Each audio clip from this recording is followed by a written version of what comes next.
I literally wanted to him. Don't even get me started. I literally love Harold. The most stubborn man alive. Hi everybody, welcome back to my YouTube channel.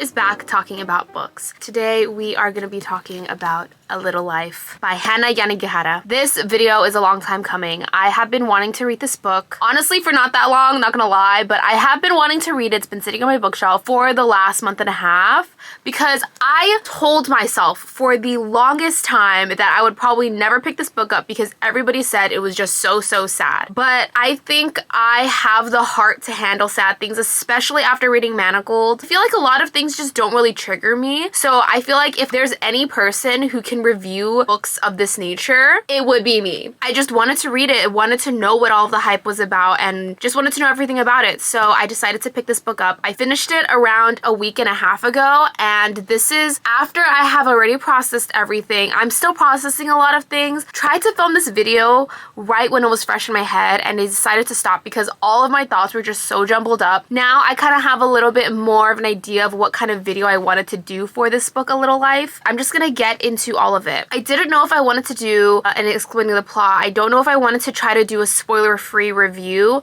but I think now, after realizing the types of videos that I like to make and what I wanted to put in my video, this video is going to be me explaining everything sort of what happens in the book. So sort of like an explaining the plot, but very brief one, not saying every single plot point like I have done for Manacled or Unravel Me.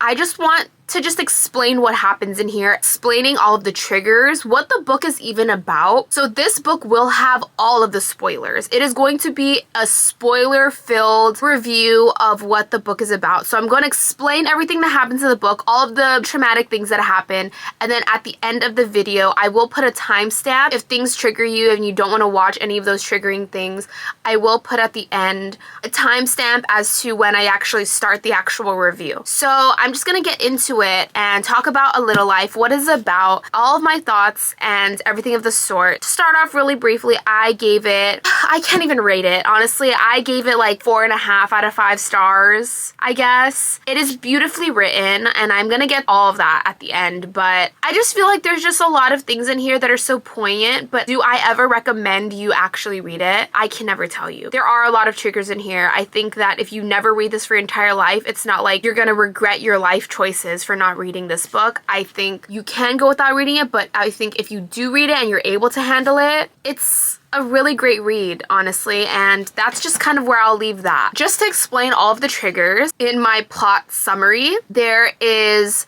so much. Disability, abuse, domestic violence, abusive relationships, self-harm, a lot of self-harm, suicide thoughts, there is SA, there's a lot of R word. Honestly, besides murder, anything that you can think of is in here. There's attempted murder, but we're gonna get into it. As you can tell from the title, this is going to be I Read A Little Life by Hanya Yanagihara. I really hope I'm saying that correctly, so that you don't have to.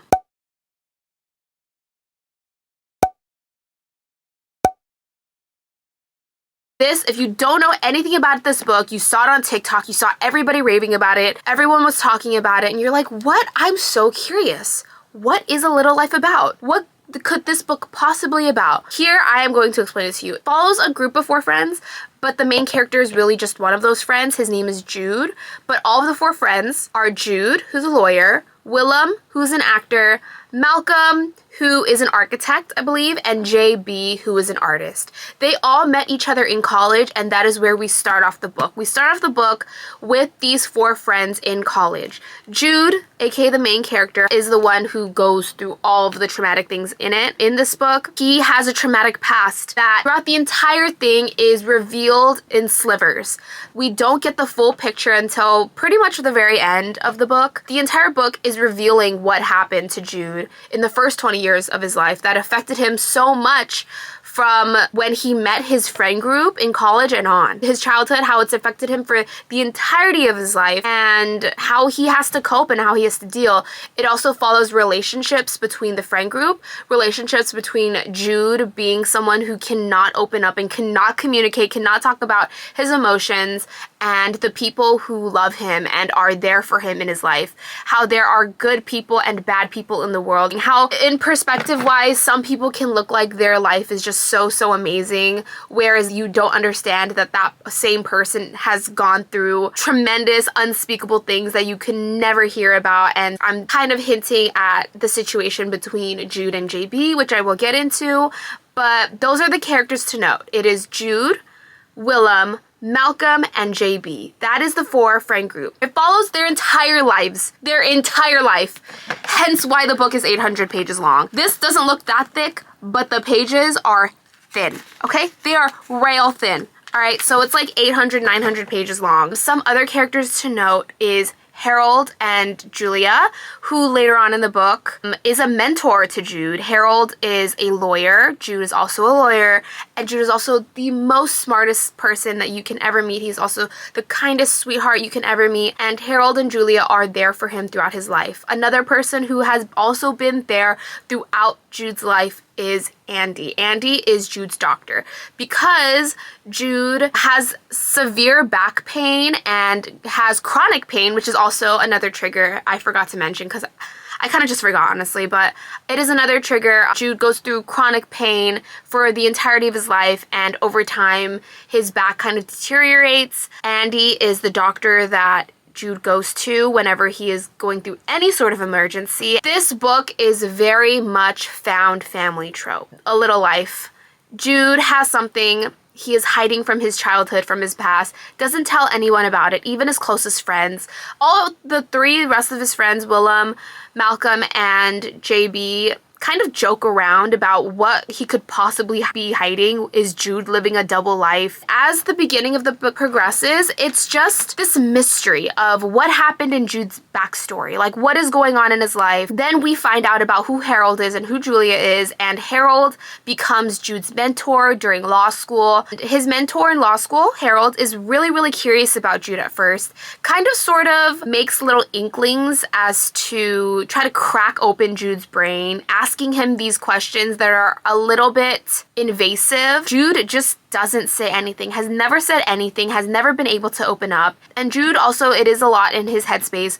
Jude hints in the beginning of the book how his social worker when he was a teenager, her name was Anna, I believe, and how his social worker regretted never having Jude open up to her and force him to talk about everything that happened to him in his past, because he needs a way to vocalize it and to deal with it and to cope with it, or else he would just kind of be living a life that is sort of a shell of himself. Also, in the beginning of the book, after meeting Harold and Julia, after meeting his 4 friend groups, has always had this back pain from the beginning of meeting them, but Harold, Julia, and the 3 friends don't know how he got this injury, and he's never told anybody. He tells them finally that it happened because of a car incident, not necessarily a car accident, and it kind of makes the reader feel like, okay, what do you mean incident? What do you mean like it wasn't a car accident? We get a little bit more about his life. So when Jude was a kid, he was left in a trash bag, and he was found by a group of priests or monks that lived in a monastery where Jude ended up growing up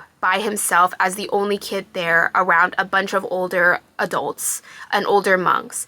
As time went on, obviously living in this sort of situation, he did not have any friends. He did not have anybody to talk to. He was really lonely, and he would steal things to feel alive. And a lot of the times after being caught for stealing these things, as he's like 6 to 8 years old, mind you, he's just being a regular 6 to 8 year old, he would steal like a lighter or like a pen from one of the priests or their brothers, and these brothers would beat him and torture him. One time burned him for stealing the lighter, also assaulted him. I think they hint that they assaulted him and R-worded him, put it under the guise of examining him to see if he stole anything and hid anything in there. Already you can kind of see that he did not really have a great upbringing. He doesn't even really know the day that he was really born. He does not know his race. He does not know his ethnicity because he does not know his parents.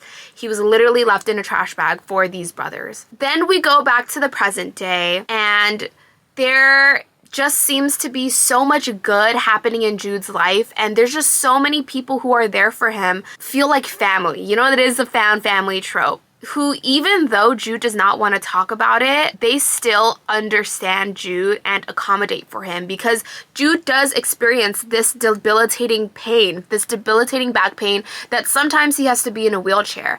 One of the examples is that Harold moved his office, because Jude would come visit Harold a lot. Harold moved his office and his house to upstairs as opposed to downstairs, just in case Jude's back pain was so bad he needed to go into a room and just sit in pain, rest a little bit, because the last time he was at Harold's house and his office was downstairs, obviously he didn't want to go into Harold's office, so he went into the kitchen pantry where there's no room and it is dark and closeted. Saw that, and it's acts of service. It's a very unspeakable love language where they all accommodate for him. They turned the downstairs office into a bedroom so that Jude could be there if he was having debilitating pain. There's a lot of quotes in this book as well that just resonate with how life is and everything like that. One of them is on page 152. It says, "If I were a different kind of person, I might say that this whole incident is a metaphor for life in general. Things get broken and sometimes they get repaired. And in most cases, you realize that no matter what gets damaged, life rearranges itself to compensate for your loss,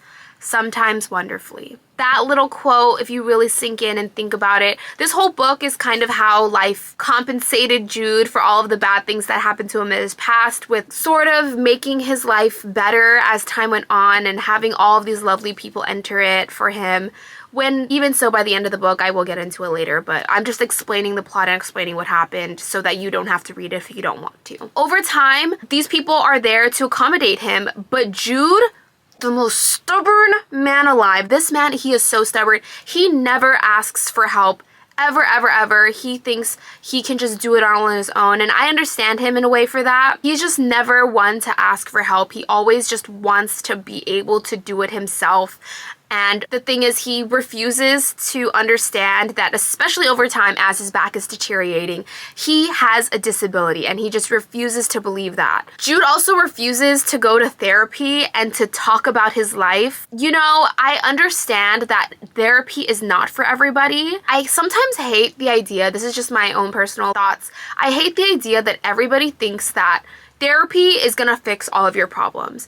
Therapy does not fix all of your problems in the slightest. Therapy is just there for you to communicate your problems, to realize them, to sort of put them into words and maybe somehow find solutions, but it is not an end-all be-all to every single psychological problem or physical, mental, etc., emotional problem that you might have. I understand maybe therapy is not for Jude. The only thing that I have a qualm with is that Jude refuses to try therapy. He refuses to try it and refuses to even think about it. He just hates the idea of it. Honestly, maybe it could really help, and you don't know that. And I don't really like the messaging of that, but I'll get into it a little bit later. He is surrounded by a really good support system, and he just is unable to open up to any of them after all of this time. Even so, this is still within the first 200 pages of the book. We learn about the friend group. We learn about JB and his addiction. We learn about Willem and his past with his brother. We learn about Malcolm and how he was well off and this, that, and the third. We learn about all of the characters. You start to fall in love with them. Start to fall in love with Jude and how smart he is, how wise his brain is, and how his brain works is just so wonderful, and thinking about law, and he's just brilliant. Harold and Julia, who are his mentors, love him. They love him so much. Jude goes to their house all the time. They're there for him through and through, to a point where around the 200-page mark, around the first quarter of the book, Jude gets adopted. At the age of 30 years old, Jude gets adopted by Harold and Julia, and you just feel so elated, so happy for him. He's in his 30s. He works for a law firm that doesn't really align with his morals, but he does it because it's something that Harold can't understand. He knows that there's not going to be people, he's not going to have children, he's not going to have anybody around for him. He needs to have somebody care for him when he's old, when he needs to be able to afford having a nurse, having somebody there for him to care for him, someone he can pay. He wants to save for back surgery to fix the chronic pain that he's been feeling most of his life. At this point of his life, Jude is 30 years old. He's living in a better and new apartment. Things are looking up. His other apartment, they literally named the first part Lispinard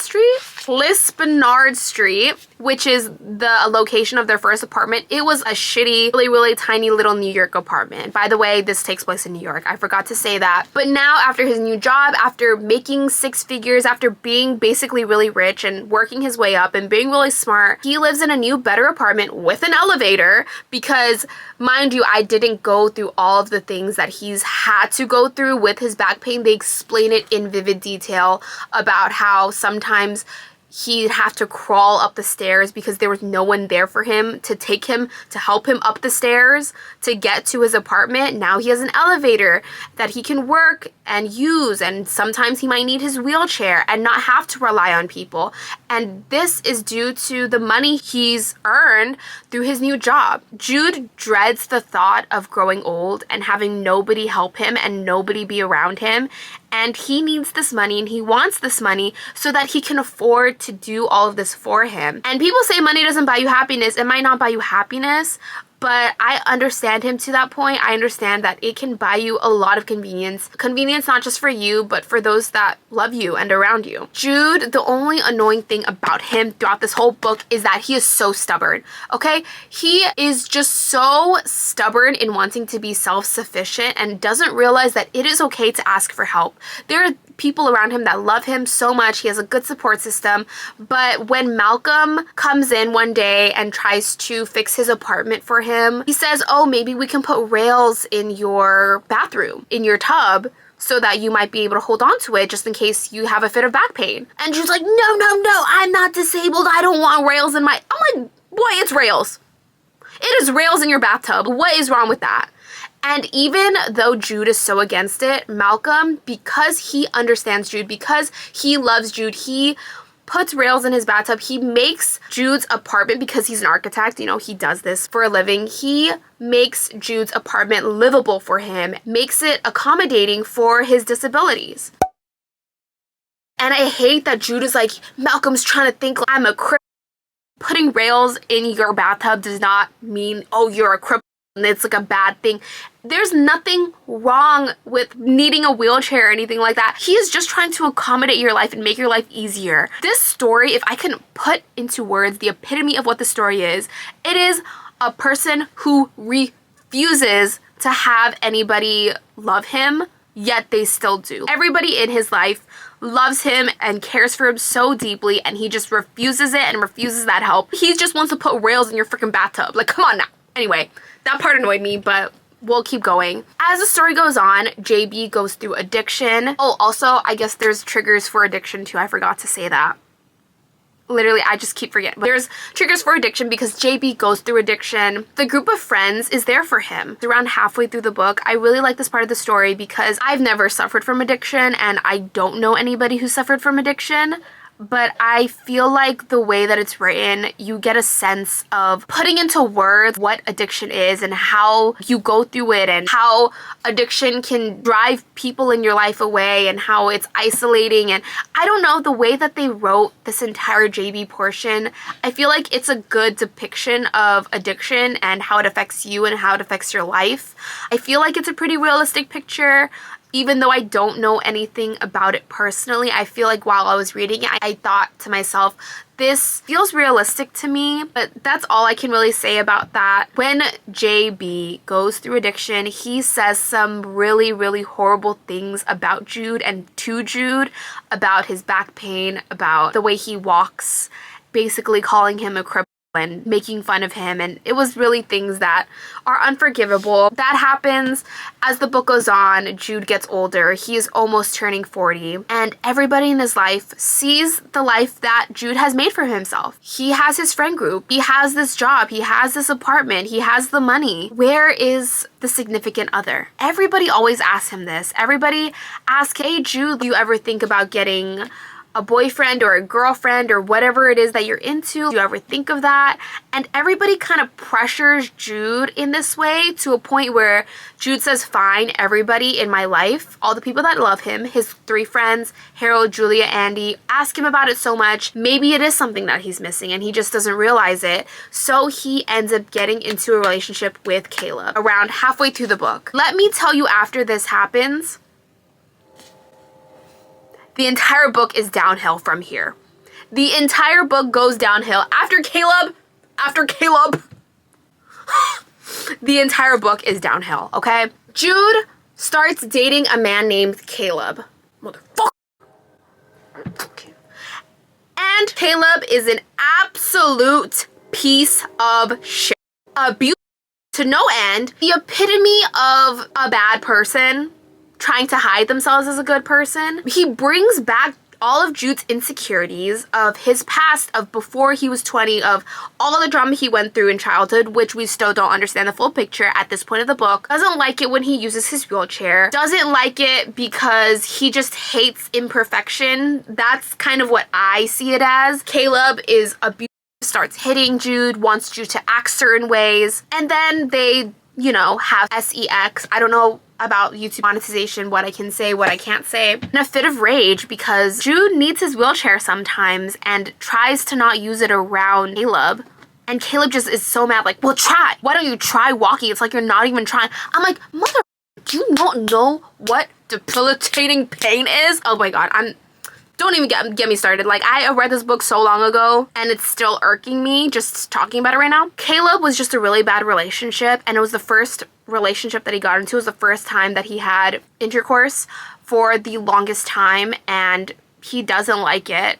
And then in a fit of rage, Caleb R-words Jude. It's really bad. He starts beating him up, and then Jude drives off to get away from Caleb. I'm just gonna say it right here, it kind of confused me because it doesn't make sense how Jude can drive off to try to get away from Caleb, because he also said 3 pages earlier, how can Jude drive? Because he can't really feel his legs. He literally got beat and he has walking issues and back issues. I don't understand how he was able to get away and drive. Jude being able to drive like that, I don't know, it just didn't make sense, but that's just, there's a lot of plot holes in this book, to be honest, but that was one of them, and it just didn't make sense to me. After Caleb R-words him, beats him up, he drives off, and they break up, and after they break up, Caleb is still in his fit of rage and is still screaming to God or whatever. They've already broken up. Harold and Jude are in the restaurant, like, talking to each other. And then he sees Caleb in the restaurant, and Jude's like, oh my God, I cannot believe Caleb's here. He's 40 at this time, 40-ish. And Caleb sees him and is talking shit down about Jude. Let me try to find it. Okay, he says this. He asked this to Harold. Let me ask you something. Be honest. Don't you ever wish you had a normal son, not a cripple? For a moment, no one says anything, and he can feel something, a current sizzling in the air. Who the fuck are you? Hisses Harold. I love Harold. I literally love Harold. And then he watches Harold's face change, his features contorting so quickly and violently, from shock to disgust to anger, that he looks, for an instant, inhuman, a ghoul in Harold's clothing. And then his expression changes again as he watches something harden in Harold's old face, as if his very muscles are acidifying before him. You did this to him, he says to Caleb very slowly. Because he got beat up by Caleb, so there's bruises all over him and everything like that. And Harold doesn't know how it actually happened. You did this to him. It wasn't tennis, was it, Jude? This man did this to you. Harold, don't, he says. But Caleb has grabbed his wrist and he's gripping it so hard that he feels it might be breaking. You little liar. You're a and a liar and a bad fuck. And you're right. You're disgusting. I couldn't even look at you. Not ever. Get the fuck out of here. I love Harold. I literally love Harold. And he says, Harold, don't, he begs. Stop, please. I'm gonna call the police. Harold, please. And then they go through all of that. And after this happens, after Caleb tries so hard to bring him down, Harold still sees Jude and says, "Listen to me, Jude. You are the most beautiful person I have ever met." And Jude says, "Harold, stop, please stop." This man, I cannot cry while getting this. This is because I am literally gonna put up a video when I'm doing the, okay, stop. So after that happens, later that night, Jude goes home. Caleb obviously knows where Jude lives, breaks into Jude's apartment, beats him to the brink of life, R-words him all night long, throws him down the stairs. And mind you, he has back problems. He also gets infections up his leg. He's not one to really be able to handle a fall down the stairs. And Caleb pushes him down the stairs. The next day, Harold finds him there. This incident, after the entire Caleb situation, changed Jude, made him feel a way that Jude hasn't felt in years. After a long time, this is where the other trigger comes. This is actually the most triggering out of all of them. The most triggering thing for me while reading this book was the self-harm after the whole Caleb situation, after getting released from the hospital. This was Jude's first suicide attempt. And he writes letters to all of his friends and his found family saying, "Harold, I'm sorry. Willem, I'm sorry. Malcolm, Julia," and just writing everything in it, everything about his will, and he attempts to kill himself. He slits the largest cuts he can down his wrists, waits in the bathroom ready to die. Instead of dying, he wakes up in the hospital because the plumber had an appointment to check some issues in his apartment, and luckily the plumber found him before he could be successful in doing that. That is kind of where we leave off in his present day life. Then, as I told you earlier in the video, we get sprinkles of his past, and now we go back into his past life. What happened in his childhood? We meet in the monastery Brother Luke. Brother Luke is the epitome of a wolf in sheep's clothing. Very long story short. They go into a recount of Jude's past in the book after the suicide attempt, of how living in the monastery, getting beat by the brothers, living alone, having lessons. They taught him really well. They were all really educated brothers and would teach him things every day, piano, this, that, and a third. That's why Jude grows up being really smart and becoming a really top-notch lawyer. Being 8 years old, he wanted to escape. And he finds solace in one of the brothers. The brother that is kind of secluded and distant from all of the rest of the people in the monastery, his name was Brother Luke. He sold Jude off into prostitution.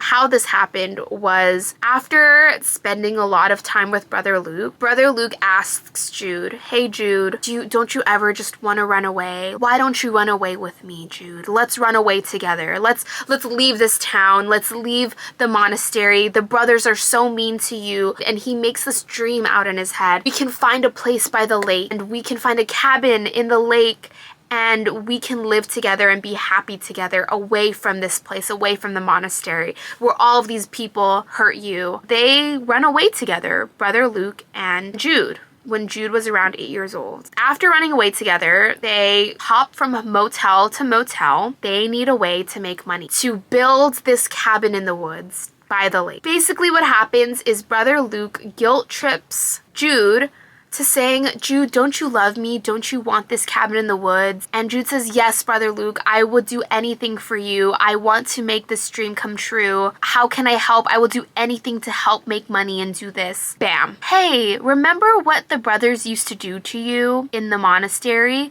Well, you're gonna do that to these strange men every single night for years and years and years." And over time, Brother Luke made these false promises to Jude. Literally so disgusting. Gross. It was really bad. It was really rough. He would get STDs a lot and STIs. He was repeatedly R-worded by these strangers every single night so that Brother Luke could raise enough money so that they can get this cabin in the woods. And as time went on, they moved from motel to motel, from state to state. The cabin in the woods turned into a house by the beach that turned into this place and that place. And the dream kept changing, and as time went on, Jude realized this dream would never come. And it was like, where was the money? And Brother Luke also groomed Jude and is saying, Jude, don't you love me? I know you're doing this to make money, but you love me. And he starts R-wording Jude. They start doing it, Brother Luke and Jude. On the days that he doesn't have clients, when it gets too much or it gets too rough, Brother Luke and Jude would do it every single night in the days that he was off from the clients. Over time, there was one day that Jude could not handle it. It was horrible. It's literally horrible. Like, you're getting R-worded every single day repeatedly over and over. This poor boy, he probably would have rather stayed in the monastery than this and hopping from place to place with this man. And he didn't know Brother Luke's real name because Luke was not his real name, as you later find out and they hint at. So one day he's sitting outside of the motel and Jude just starts hitting his head on the wall and hitting his head on the wall. Similarly, honestly, I think because I read Manacled earlier, it parallels what Hermione was feeling in Manacled and being R-worded too, and her hitting herself on the glass of the wall. And Brother Luke says, stop, Jude. Stop. If you want a way to relieve the pain, I can show you how. And shows Jude how to correctly self-harm himself, how to cut himself so that he can deal with the clients and to let out his frustrations on his own body so that he can regain control of his body after having to do all of this for years and years and years. And obviously, as he starts getting older, because these are actual nasty pedophiles doing this, Brother Luke starts being like, oh, Jude, you're getting too old. You need to stop eating food. You're getting too old. The clients are gonna like you. Literally gross. That is another picture that we get of Jude's past. Now we are back to the present. Jude tried to kill himself for the first time and was unsuccessful. After that, after Willem visited him at the hospital, Willem spends a lot of time with Jude and realizes that he wants a relationship with Jude. He realizes that this friendship that they have had for years and years and years, and almost losing Jude to him about to unalive himself, he realized that maybe Jude was someone that he wanted romantically to pursue. And at this point of Willem's life, he is an up-and-coming actor. He is a face that has become well-known in the sphere. I give him the same vein of famousness as Jake Gyllenhaal. I don't know why I imagine that. As time goes on, Willem and Jude actually start this relationship together, and this is when we get into the happy years of the book. This is called the happy years, the part of the book that everybody talks about.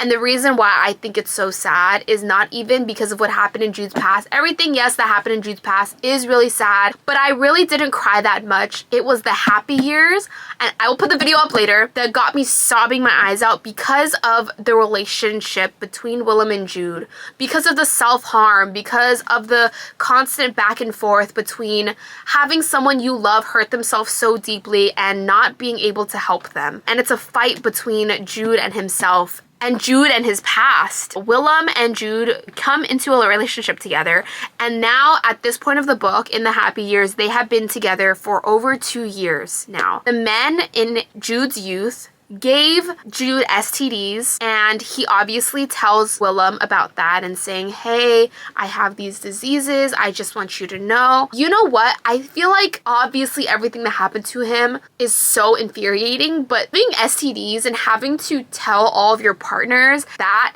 within itself is such a huge aftermath of being R-worded, because it's something that will follow you forever. You have to obviously tell your sexual history to all of your partners. It's like a parasite in his head that now, after having this happy relationship with Willem and being the happiest he's ever been in his life, he has to still think about his past, still think about his horrible past, because he got STDs from the countless times that he was R-worded by these strange men, and it's so infuriating because this is not his fault. Oh, it's so infuriating. And it's just a constant reminder of what had happened to him in his past. Willem and Jude, because they start having sex, Jude just does not like it. But also Jude feels obligated to do it because this is what a relationship, in his head, this is what a relationship is supposed to be. Jude is supposed to do it with him. They're supposed to be intimate, because if they're not intimate, then what are they? They're just friends. And he endures this part. He says that this is his relationship duty. This is one of his duties that he does. He endures it so that he can be with Willem, because he loves Willem so deeply. And it's not like Willem is doing it like Caleb. It's not like Willem is there to hurt him. Willem also tried to open Jude up and be like, Jude, what do you like? Also, Jude cannot get it up, unable to get a boner because the past has just tainted him that much. Jude just agrees with Willem of everything. Oh, I like anything that you like, and he's just faking it basically with Willem, and he hates it. He hates sex. Like, he cannot do it, but he copes with it and he does it because he loves Willem that much. But Willem doesn't know that Jude hates it so much, because Jude has been trained by Brother Luke, nasty ass bitch Brother Luke, to learn how to make the right noises and learn how to say the right things while doing it. So he knows how to play as if he is enjoying it. So Willem does think that he's enjoying it, and Willem also tries to communicate with him. Hey, let's do whatever you like to do. Let's experiment what you like in the bedroom. And Jude is just like, I want to do whatever you want to do. It's just that constant back and forth. And it's really sad because Jude is just a person who hates himself so much. But it's just like, why? Because everybody in his life at this point in his life, at being 40, loves him.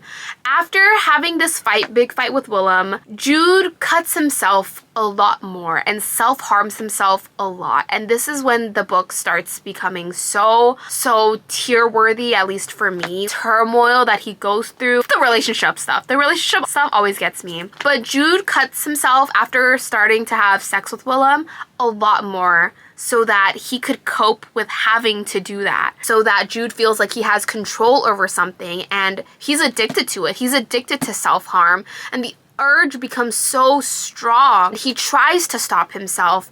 At a lot of points, Willem and Jude go through a lot of trial and error. Willem, one night, he cuts himself. Like, he's like, Jude, if you cut yourself, I want to see it. I want to be there while you do it so that I can watch while you do it. And he always wakes up in the middle of the night and does it. And one night he does wake up in the middle of the night. He thinks Willem is sleeping, but he starts cutting himself. Willem opens the door and is standing there and sees all of it happen. And Jude is just mortified, cannot believe he actually did that in front of Willem. No one has ever seen him actually do it in front, face to face before. Willem takes the razor, starts doing it on his own chest, and he's like, ow, shit, that fucking hurts. Ow. And Jude is like, stop, Willem, please. You're hurting yourself. Please don't do this. And Willem is like, do you see what I feel when you do this? Do you see how much it hurts when you do this to yourself? How much it hurts me? I don't understand. I want you to explain to me why you do this. At this point of his life, Jude and Willem are still together, but Jude still has not opened up to Willem about his past. So it's like he doesn't really understand why Jude cuts himself. And so after this big fight, he tries so desperately to stop. He tries to go swimming, tries this distractions, tries running everywhere. He tries so many things. He starts cooking vigorously in the middle of the night, baking vigorously in the middle of the night, so he doesn't think about hurting himself, doesn't think about cutting himself. Then it gets to a point where he has been able to stop for a month of not cutting himself. And at this point of the book, Willem is an actor, right? So he's on a big project, he's out and away, and he is about to come home. And then Jude thinks about it. Oh my God, Willem is about to come home. I know Willem is going to want to have sex. I understand. Willem's going to want to have sex when he comes back, and he gets really anxious. He's like, I don't know if I can do it. He loves Willem to death, but he also dreads the thought of Willem coming home. And every time Willem comes back, because he knows that this is part of his relationship duties, he's going to have sex with him, and he just hates that idea. Jude gets so antsy, and I think the way they explain the self-harm and the emotional process of it is just so heartbreaking. He's like, I need to do something. I cannot stand here. I need to cut myself. But if he cuts himself right now, he's coming back in 3 days. The wound is going to be too fresh. He's going to know that I cut myself, and he's going to hate me, and then he's going to leave me, and he's not going to want me anymore. He goes down this rabbit hole. He's like, oh my God, what do I do? He said, okay, I know what to do. Maybe I can just pretend that I burned myself cooking some food, and I can just burn myself a little bit, and then the burning myself is going to alleviate the need to to self-harm. So he does that. He starts pouring oil on his arm, lights it on fire, and the picture that Hanya Yanagihara paints for you in this scene is insanely vivid and painful. He burns himself, and the minute that he does it, it is gruesome, it hurts, and he regrets it so immensely. He has third-degree burns. He runs over to Andy's place to have Andy, his doctor, help him with this and try to fix it. So Andy comes, and Andy knows. This is also a thing that's huge in the book that I didn't really get into, but Andy has been trying for years and years and years. He's known Jude since he was 20. He's 40 now, and saying, Jude, you put me in a really bad position because I know what you're doing to yourself. And as a healthcare provider, I cannot let this go on. I need to commit you. You need help. You cannot be doing this to yourself. You cannot be hurting yourself like this. Not only does he have this chronic back pain, not only does he have this, that, and the third, but you're also hurting yourself. I cannot just stand by and let this happen. And after this burn situation, Andy tells Jude, I know that this was not an accident. I know this does not look like an accident-induced burn. I know how this happened. You need to tell Willem, or I will. I will give you a week to tell Willem what happened, or I'm gonna tell him myself. And Jude also gets really panicky about this. He tells Willem when Willem comes back from his trip, oh, I burned myself cooking. It's just so annoying that Jude just refuses to even try professional help. And even when later on he's forced to get it, he literally just sits in the office like this. Doesn't even want to talk about where he works or what he does. I just don't understand that in the slightest. We get towards the end of the book, so Willem comes back. Then he finds out everything about what happened with Jude, how the burn was not really a burn, it was the self-harm. This opens up a way bigger conversation for Willem and Jude to have. And Jude says, I don't like sex. I've just never liked it, cannot do it. And that's the reason why I self-harm, because I know I have to. This is the duties I need to have to be with you. After this happens, Jude opens up and tells his entire story to Willem. Willem says, Jude, we've known each other for years, but I still don't understand why you do this, what happened to you, everything like that. And Jude says, okay, I will tell you all. I will tell you everything. It starts at the monastery. Willem and Jude spend the entire night talking about Jude's story. And this is the first time Jude opens up to anybody, and he tells Willem everything. This is where the readers get the entire full picture of what happened. Also, I just wanted to note that when Andy starts talking to Jude about telling Willem everything, he says, if you ruin this, Jude, because Willem is the best thing that has ever happened to Jude. It's the most happy he's ever been. If you keep lying to someone who loves you, who really loves you, who's only ever wanted to see you exactly as you are, then you will only have yourself to blame. It will be your fault. And it'll be your fault not because of who you are or what's been done to you or the diseases you have or what you think you look like, but because of how you behave. Because you won't trust Willem enough to talk to him honestly, to extend to him the same sort of generosity and faith that he has always extended to you. I know you think you're sparing him, but you're not. You're selfish. You're selfish and you're stubborn and you're proud and you're gonna ruin the best thing that has happened to you. Don't you understand that? And that's kind of a wake-up call for Jude to spill everything to Willem, therefore the rest of his childhood story. So after the Brother Luke situation, we get Dr. Trailer. How Brother Luke's relationship with Jude ended. He is now around 14 years old. I'm honestly not too sure. The timeline for me kind of gets a little jumbled for myself here. I would say around 14 years old. So he's literally being R-worded by Brother Luke in this instant, and then the police come knocking, and the police is like, we know you're in there, open up. Jude is all scared, like, oh my god, it's the police? Who's this Wilson guy? What are they talking about? Bam, they barge in. Brother Luke runs to the restroom. By the time that the police can open the door to the restroom, the police come up to Jude and said, it's okay, son, you're safe, you're here with us, you won't be hurt anymore, no one's gonna hurt you anymore, trying to comfort Jude. They open the restroom to the motel up. We see Brother Luke hang himself in the restroom because the police found him. We don't get a full picture of who exactly Brother Luke was. After everything that happened to Jude, after everything that he put Jude through and him hanging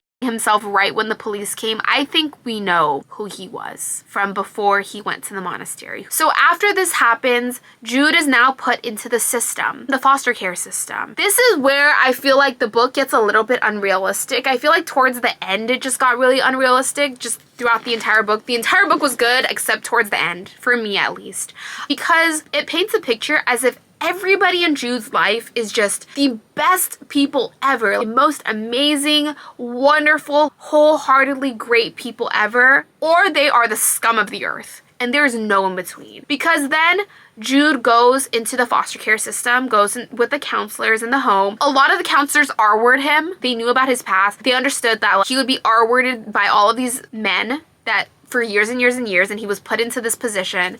And then he's R-worded by all these counselors repeatedly, and he hates it there too. He hates it at the foster care system, and he also gets bullied by a lot of the other kids in there, and so he runs away. And when he runs away after being R-worded by one of the counselors in this home, or I forget exactly where it is, a really short period of time, he runs away and starts hitchhiking because he's a 16-year-old boy at this time, 15, 16. He doesn't know where to go. He doesn't have money or anything like that, so he starts hitchhiking. And what is the one thing in this point of Jude's life, what is the one thing that Jude knows how to do and knows how to do well? It's prostitution.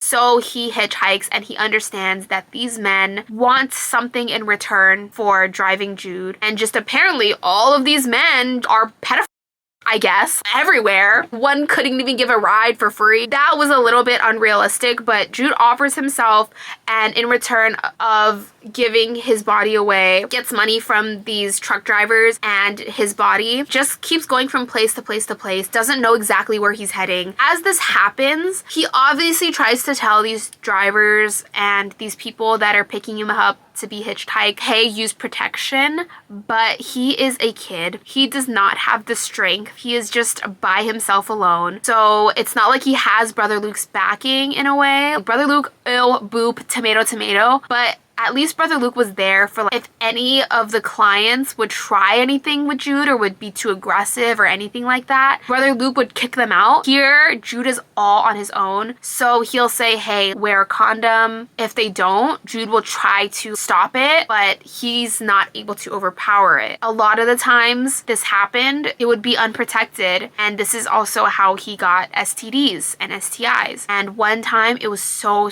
bad. He was at a gas station in the middle of nowhere, and he had the most horrible fever. He could tell, he could feel it in his body because he's felt it before when he was with the other clients throughout his youth with Brother Luke, that he would get infections, that he had an infection, and he had a sickness, a sexually transmitted sickness. He didn't know exactly what, but he just had a really bad fever, and so he passed out by the garbage bins at a gas station. And when he wakes up, he's in the back of a van, closes his eyes again, and he wakes up, and he's in this house, and he's like, whose house is this? And it's this guy. Jude is like, hi, my name is, I forget what he says. It's not Jude. He says another name. He says, hi, I'm just gonna say Jude. Hi, my name is Jude. What's your name? He says, my name is Dr. Trailer. I'm a psychiatrist. Fucking psycho.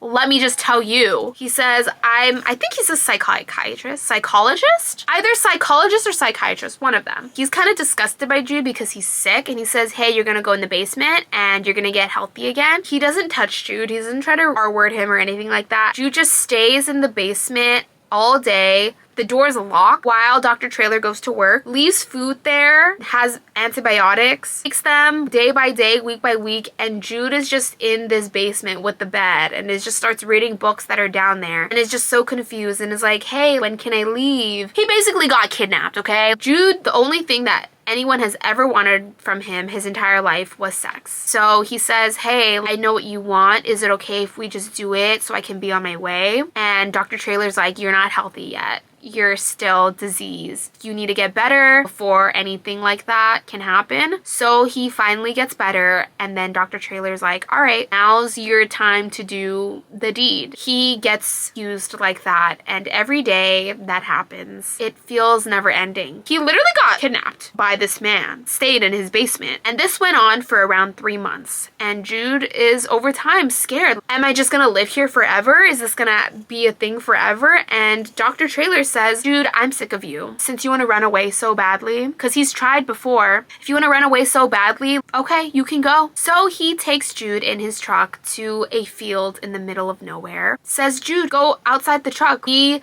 sets himself outside the truck in front of it. Dr. Traylor opens the window, looks out, and says, Jude, since you want to run so badly, run. Start running. Start running. Let's see how far you can go. And Jude starts running. And running. And running. And Dr. Traylor is right behind him in his truck. Jude is running. Bump. Running, bump, keeps going and going and running and running. And as Hanya is talking about the scene, she says Jude did not understand or know that this would be the last time that Jude would ever be able to run again. It's literally like he's running for his life. He is running for his life. It keeps going and going and going, and it's torturous. It's like that one metaphor of pushing a rock up a hill and then having it come all the way down, and pushing it up and having it come all the way down to a point of exhaustion, and Jude just stops running. Then crack. That's how his back got so much pain, and now it's debilitating, and he wakes up in the hospital where he meets his social worker Anna, where we start the beginning of the book. After meeting Anna is when his life started to go up. Anna, his social worker, told him he should be able to open up about his past, about everything that happened. Dr. Traylor's in jail apparently for everything that happened, and he died in jail by the time the book is over. Then Anna says, you can go anywhere you want to. You can be anything you want to. You have a new life now. No one's gonna find you, and you are so smart. You can go to any college you want to. He goes to college, and that is where the beginning of the book starts, and that is where he meets his friends. That is his entire backstory. There is a little bit of a plot hole there too, because I thought Dr. Traylor and Jude were in a field in the middle of nowhere. How did he get found? Who found him there? Did Dr. Traylor literally just run him over and then stay there and wait for the cops to come? I really don't understand that. How did he get found? I thought they would just run him over and then he would just be left for dead. No? He's in the middle of a field in the middle of nowhere. That's another plot point that didn't make sense to me, but whatever. Jude tells Willem his entire backstory, and now Willem knows it all. And over the years, Willem and Jude live a happy life. Willem finally knows everything, and it's them against the world, and they are happy. They're a couple. Willem knows now that Jude does not want to have sex with him, and so starts finding partners elsewhere. Jude is 100% okay with that. That is the relationship that they've found, and there's no one to tell them otherwise, that their relationship is not more of a relationship than somebody else's, even though they don't have sex, because Jude cannot and physically just does not want to and cannot try. As time goes on, Jude promises Willem that he'll try therapy, but he goes to these therapy sessions and doesn't talk, doesn't like it. And then the book just kind of abruptly ends in a way where Willem and Malcolm are in the car driving home one day. Kind of skimmed through it, honestly. I was so done with the book by that point. And it was so late at night when I read it. But they are in the car coming home to Jude, and bam, truck crashes them. Willem dies. Willem and Malcolm, 2 of the 4 of the friend group, die. And JB and Jude are kind of distant from each other, haven't really talked. And this is heartbreaking to Jude. Utterly heartbreaking. Throughout the entire years that he had been with Willem, and that they had been together, and that Willem knew everything about Jude, he was very, very minimally cutting himself, minimally self-harming, and life was just really good for him, and Willem was really good for Jude. Willem was just there for him for everything, understood him like nobody else could. And then it just abruptly just stopped. Everyone had the idea, because Jude was sick all the time, he had these infections all over his body, he was in a wheelchair permanently at this point, he's around like 50, 60. He had back pains, and he had to actually cut off his legs at the end of the book too, because the infections were just so bad. Everyone thought that Jude would be the one to die first. It's kind of the Fault in Our Stars situation, where the one who seems healthier is the one who actually ends up dying. So Willem ends up dying. Jude is devastated, absolutely devastated, because it came out of nowhere. It is something that you cannot expect, and the entire rest of the book is him grieving and him feeling like he doesn't want to live anymore without Willem. It's kind of justified, but it's not. I'm not saying it's justified to kill I'm not saying that. I'm not saying that. I mean that you can understand where he's coming from. He lives his life in pain, always, and has always lived his life in pain. The only person who made it tolerable was Willem. Poor Harold, who's still alive after all of this, for Jude thinking that. Harold, at this point, still, being his father, still doesn't know everything about Jude's past. Willem was the only one who knew. Willem was the love of Jude's life, and he just was gone. So Jude tries to kill himself a second time. He fails at it again. He tries to hold on for Harold because it's like he's only living for Harold. This is the very end of the book. It skims through it. You get to the end, and then the end ends with Jude being successful in unaliving himself. I guess he's finally with Willem. Life was just so hard for him at that point. It was giving very much me before you vibes. I don't know if that's the right message to send to people, that it's okay to unalive yourself. I'm not one to talk about the morality of all of this. I don't want to talk about the morality. I just want to talk about the book as a whole and everything like that. But that is how the book ends.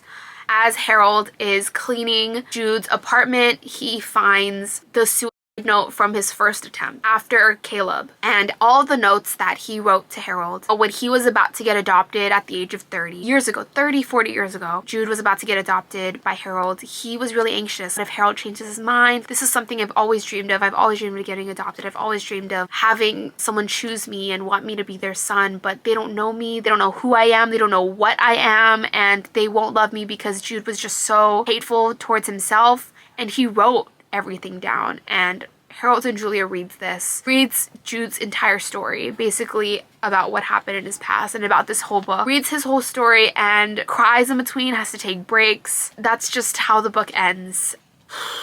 That is kind of where I will stop with the synopsis. That is the synopsis of A Little Life. That is explaining the plot of A Little Life. Oh my god, I feel like I got through everything. I hope I did. I'm just going to talk about it, my reviews, a couple quotes, and what I thought about the book, would I recommend it, all of that. I gave it 4.5 out of 5 stars. I thought it was, honestly, yeah, it was one of the most beautiful books I've ever read. What is it trying to say about life? And a lot of the poignant quotes in here, it resonated with me. I think you can take a lot of different messages from this book, a lot of takeaways here and there, wherever it comes. There's just a lot of different messages that you can take from this book, but in reality, you can take this book as an existential dread type of book about how life is meaningless, but you just make the most of it, how life is just the friends you made along the way. It's found family, about karmic things. Maybe something really bad can happen to you, but the universe finds a way of balancing it out and makes life really good. I really liked the book. Do I recommend it? Honestly, up for debate. You can watch my entire explaining the plot in this video if you don't want to go through the entire book, but I cannot say I would recommend it because I don't want, if things trigger you, and this is a really sad story, I don't want to put you in that headspace and be like, oh yeah, you should read it. I cannot say that. It's based on whether you feel comfortable with it. I think it's per person. I would never put this amount of sadness on anybody to read and be like, oh yeah, you should read it. I would never say that. Do I think it's good? Yes, but I would never recommend it or not recommend it. I think it is up to the reader, if that makes sense. I do heavily want to preface and say though that if you want to read it, please, if there's anything about triggers, this, that, and the third, whatever, the one thing I will say is that if you've ever had thoughts of self-harm or unaliving yourself, I would stay away from this book. Point blank, period. I think the thoughts of unaliving and self-harm are so much ingrained into the story of this. It's most of the story, honestly, that I would just 100% stay away, because if you're not in the right headspace, I think that can bring up a lot for somebody. Because I've never had those thoughts personally myself, but after reading this, the thoughts started getting in there. The book starts kind of justifying unaliving yourself, that I would just stay away from it if you've ever had those thoughts. Like, I really don't think this is a healthy book for you to read if you've ever had those thoughts. So if those things trigger you specifically, please just stay away.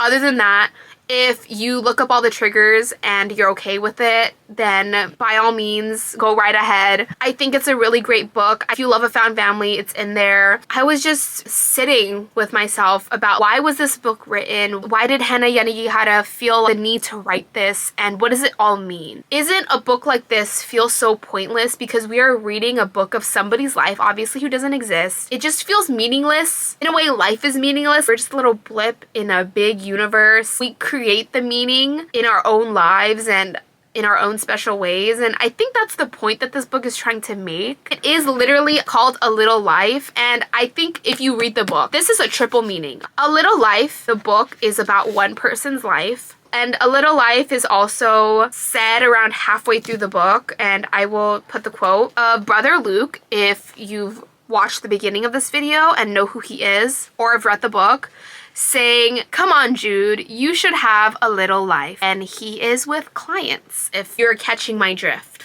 He says, just have a little life. Be a little bit more energetic, I guess you can say, about your job. Understanding it under that context and seeing the title played out like that from this man, from Brother Luke, motherfucker, I literally wanted to him.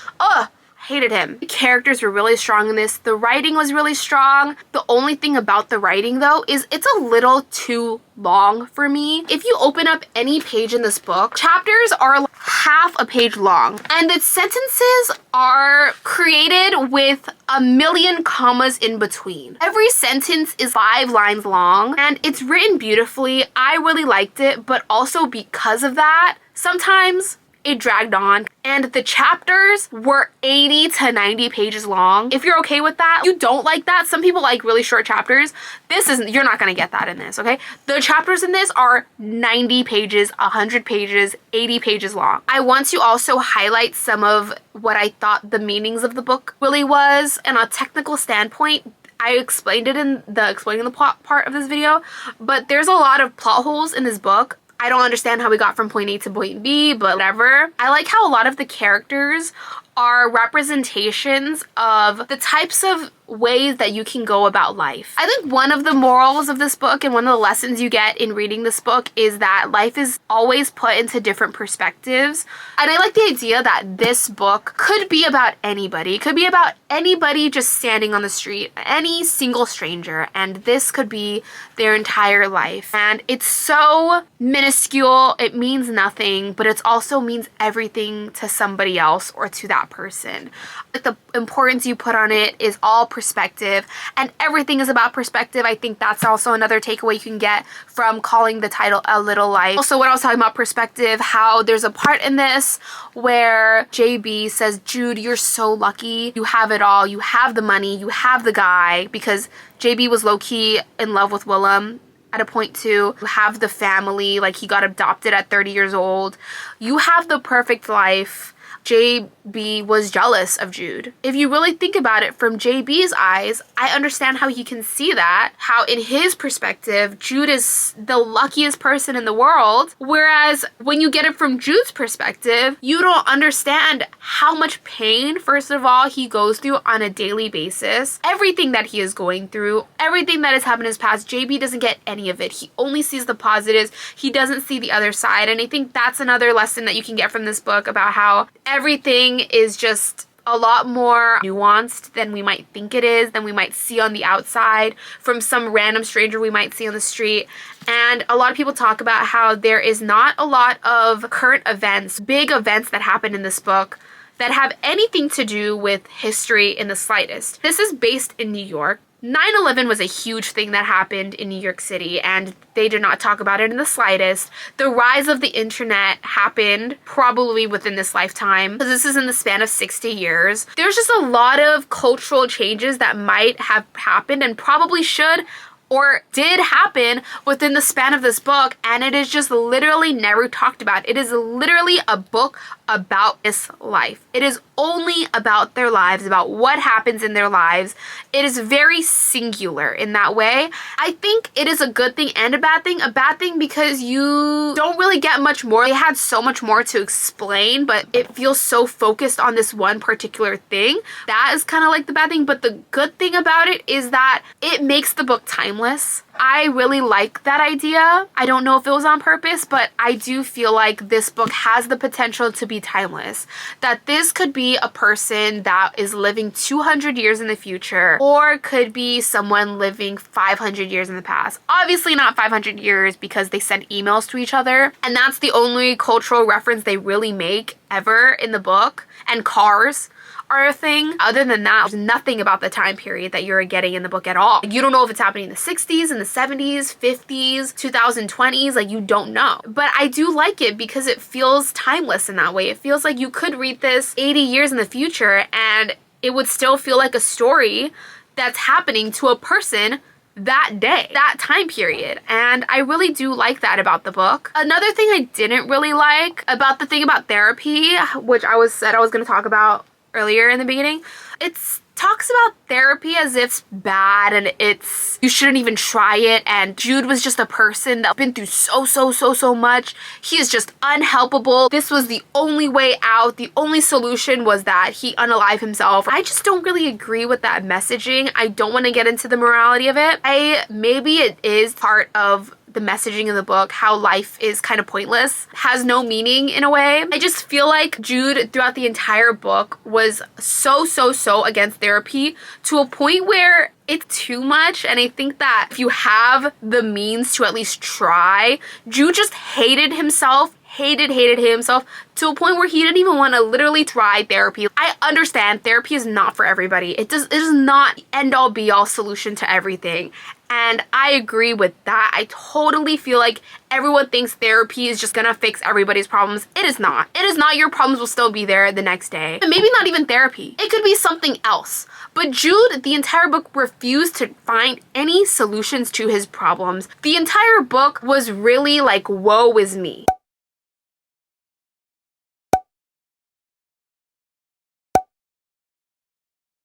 It was a woe is me book. Oh my god, I've been through so much. I cannot talk about it. I am hateful. Everybody hates me. I'm ugly. There's so much self-talking down on himself he does in the entire book. I'm ugly. I don't understand why Willem hates me. I'm a cripple. I'm horrible. I'm disgusting to look at. He says this throughout the entire book. Like such self-hating talk. And the entire book he's like that. I think that is ultimately the reason why at the end of the book ends the way that it does. And I do like how that is one spectrum of humanity that you will get, and the other spectrum of humanity is who Willem is, and Willem being such a positive person, a caretaker, and the person who is stable and there for Jude. He is the person that is the knight in shining armor of humanity and what humanity can be and has the potential to be. And I like that each of the characters sort of represents a different type of human and person that you can be. That's at least how I took it. I don't really know if that is what the author was trying to do, but I do like that. I don't think that everything in it is realistic. I don't think people are either only the scum of the earth, are pedophiles trying to R-word everybody, or the best people in the planet that adopt everybody, gives free healthcare to a client for the rest of their lives. Literally Andy, who's a staple character in the book, just gives free healthcare. What doctor in their right mind would actually do that? No offense, I just don't believe it. There was either one or the other. There was no in between when it came to the good and the bad of people. It was never really too gray in that sense. It was only horrible people or the best people ever. But I do like that maybe if you recontextualize it and maybe do an analysis of this, if you're reading this book for, I don't know, high school literature class or whatever, you can probably take each character and say what that person might represent when it comes to humanity and comes to ethics could be up for interpretation. Maybe that's why they were such extremes, but that's just my opinion. I don't know what everybody else thinks about it. Let me know your thoughts down below. And I feel like with Willem, he represents such a positive outlook on life and living. And I love the idea of hoping for miracles and positivity, how things balance out, and about fate, how things kind of happen for a reason. So this is, I think, the big quote that I wanted to really point out before I really end the video. This is in Jude's headspace. He talks about Anna, who was his social worker in the past. "It'll never be this bad," Anna used to say to him in the hospital. "Things will never be this bad again." She was right. Things did get better. And Brother Luke had been right as well, because when he was 16, his life changed. A year after Dr. Traylor, he was in the college he had dreamed of. With every day he didn't have sex, he was becoming cleaner and cleaner. His life became more improbable by the year. Every year his own good fortunes multiplied and intensified, and he was astonished again and again by the things and generosities that were bequeathed to him by the people who entered his life, people so different from the people he had known that they seemed to be another species altogether. How, after all, could Dr. Traylor and Willem both be named the same sort of being? How could Father Gabriel and Andy? How could Brother Luke and Harold? Did what exists in the first group also exist in the second? And if so, how had that second group chosen otherwise? How had they chosen what to become? Things had not just corrected themselves, they had reversed themselves to an almost absurd degree. He had gone from nothing to an embarrassing bounty. He would remember then Harold's claim that life compensated for its losses, and he would realize the truth of that, although sometimes it would seem like life had not just compensated for itself, but had done so extravagantly, as if his very life was begging him to forgive it, as if it were piling riches upon him, smothering him in all things beautiful and wonderful and hopeful, so he wouldn't resent it. So he would allow it to keep moving him forward. And so as the years went by, he broke his promises to himself again and again. He did end up following people who were kind to him. He did trust people again. He did have sex again. He did hope to be saved. And he was right to do so. But not every time, of course, but most of the time. He ignored what the past had taught him, and more often than he should have been, he was rewarded for it. He regretted none of it, not even the sex, because he had had it with hope. And to make someone else happy, someone who had given him everything. I think that passage really is the moral of the story and what maybe the author was trying to say, how no matter where life takes you, there's good and bad, all you can really do is hope, and people, the only thing that they have in their life are their choices.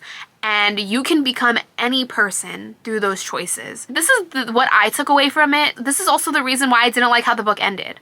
Because if you read this passage, this is on page 634 to 635, or you can scroll back in this video and re-listen to me say it. He talks about how he always put hope in people, and Jude would always hope for the best in people, and a lot of the times it would pay off. This entire thing is just the opposite of how the book ends. Because how can you say that this is what life is, and that life is worth hoping for and life is worth trying for, and then end the book by him unaliving himself? To me, that was, I don't know. I didn't really get it. But other than that, I think that this is a book that really sits with you for a long time. It's beautifully written. If I had the good mental headspace to do it, I would reread it. And I am going to put the video of me sobbing my eyes out. I will put it right here. My eyes are literally puffy. These are the fucking napkins, tear-soaked napkins I have from fucking fiction. My eyes are actually puffy. I hope when I go to work tomorrow that people don't notice. And yeah, even just thinking about these characters and how much they've gone through and how they articulate everything they've gone through, a lot of people say that this book is a trauma dump book. It is trauma, and I don't not disagree with it. I think in a lot of ways this does just put trauma upon trauma upon trauma on the reader. But I think it's because of the way it's written. It's not in a way that is glorified. It's not glorifying anything that is happening. It does it in a way, at least to me, for someone who hasn't experienced these things. The writing and everything that happens, it's done in a way that feels realistic, that feels vivid, that feels experienced, and like the person who's writing it knows what they're talking about. It doesn't feel like it's just in there for the plot. That's really, really what I truly feel like, especially after reading the stuff about addiction and self-harm and everything like that. I think because it was written in a way that was respectful to the things that they were talking about. It didn't feel like they were just putting in there like, oh my god, this is gonna be so entertaining for the plot. It didn't feel like they were just doing it for the plot. It felt like they were respecting the subjects that they were talking about. They took the time to talk about it in detail, in what it can make a person feel, why a person would be doing these things, how they feel it, how they got to this point, that I really don't believe it's necessarily just glorified trauma porn. Maybe this is a hugely unpopular opinion. This did trauma dumping better than, say, Colleen Hoover books. Because I feel like, for example, in a Colleen Hoover books, not to be a Colleen Hoover hater, but like if there is a person that I've over the years kind of been a hater of, it is Colleen Hoover, but I don't hate all of her books. But she uses trauma and something that can be really traumatic to a person as a plot point in the book. But she never goes deeply into it. They really tried, for example, with Ugly Love, and I'll link the Ugly Love video here. He lost his child, but they made it like it's just a plot point. Because he lost his child, they don't go deep into what Miles is feeling, how losing his son has affected him over the last 6 years, and maybe it's because Colleen Hoover's not that great of a writer. I mean, she is great in bringing you into a story and having you turn the pages. She's a good page turner, but emotionally, actually respecting the subject material, she's not really great at doing that. It's like, okay, so she's writing, oh my god, what would be a great tragic backstory for this character? Oh my god, he lost his son after it was born. Oh my god, he drowned in the, like, that's what I felt like she was writing. Like, oh my god, this is gonna be shocking. It's gonna be great for the story. It doesn't feel like they're actually respecting the material. And that is what I mean by this felt like it was respecting all of the things that they were talking about. And yes, it is a lot. It is a lot of things that a person can go through, that one single person could go through. But I don't even think it was trying to be super realistic that a person went through this. It's just trying to show the extremes of humanity, of what humanity can be. It's trying to, yes, make you feel really emotional, make the reader feel emotional so that when the lows are so low, it makes the highs feel so much higher. Like when he gets adopted, oh my god, you're so happy for Jude, everything is looking up, life is good. Then the lows are so low. Yes, it does do that for the emotional payoff, but I think it's done in a way that, I don't know, it just feels more respectful, and it feels like they really delve deeply. It feels like that's the reason why it was written. It was the reason why it was written is because they want to show you that this is a low that a lot of people can go through and do go through on a daily basis. Like, these are real things that people can go through. Maybe not one single person going through all of this, but it's things that happen, and it's about where humanity can be this low, but it also can be this high. And it puts it into one story, and I think that's the point of the book. So I don't think it's done in vain, is what I'm trying to say. I think it was done out of respect for the subject material, but obviously it is just my opinion. You can disagree with me. I think I have talked for so long about this book. That is my review of it. I gave it a 4.5 out of 5 stars. I really liked it. It really resonated with me, and there's just too many takeaways of the book that I can really put into one video. Going back to the quote on page 634, 635, I think that is the moral of the entire book. If you've read the book, please let me know your thoughts below. I would love to hear them. I do read all my comments. If you like this video, like it down below. If you haven't subscribed, please subscribe. I love you guys so much. I never said in my last video, but Happy New Year. This video is insanely long. I didn't think it was gonna be this long, but I think it's a book that's kind of worth it. It's a long ass book. Yeah, thank you so much for watching. I love you so much, and I will see you in the next one.